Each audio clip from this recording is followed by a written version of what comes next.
Google Data Analytics Professional Certificate Course 3. Let's dive into it. The main takeaway from this course is understanding how to handle data after you've asked the right questions. It's all about transforming raw, unstructured data into clean, organized data that's ready for analysis. So let's start with data collection. The first step is figuring out how to collect data. So you've got two main sources, internal and external. Internal data is what's already available within your organization. External data is new data you collect from outside sources. The most important part of this step is using something called the ROCCC framework to assess quality of your data. So this framework ensures that you're working with high quality data, and this is what it stands for. So R is for reliable, so the data should be accurate, complete, and unbiased. It needs to be fit for use.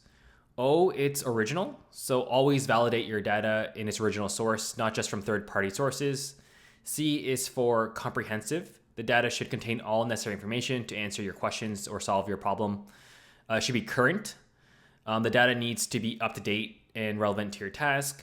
And lastly, it has to be credible. So it should be properly cited with details on who created it and when it was last refreshed. So using this framework just helps make sure you're working with the right data, and that's super important because bad data leads to bad decisions. Now let's talk about data storage. Once you've collected your data, you need to store it in a database. There are two main types of databases you'll come across. First one is relational databases. So these databases use tables that connect to form relationships, make it easier to organize and link your data. This is the most common type and helps simplify the analysis process. Two, you have non-relational databases. These are for unstructured data that doesn't fit neatly into tables. The course also touches on structured versus unstructured data.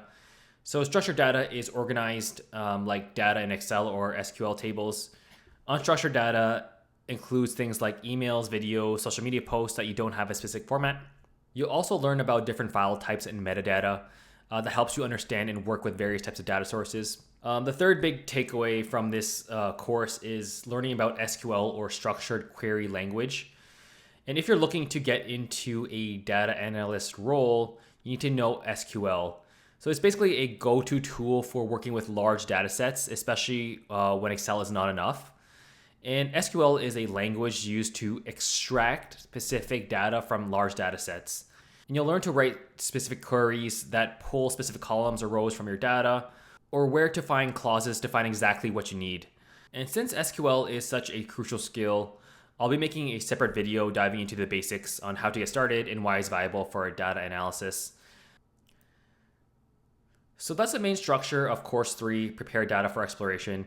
It just teaches you how to transform raw, unclean data into clean, structured data using frameworks like the ROCCC and tools like SQL. And that's it for this video. So I'm going to go a little bit more depth into SQL and databases with real-life examples. I'll create another video about that. So if you have any questions, feel free to leave a comment down below. Don't forget to like and subscribe, and I'll see you guys in the next one. Thank you. Bye-bye.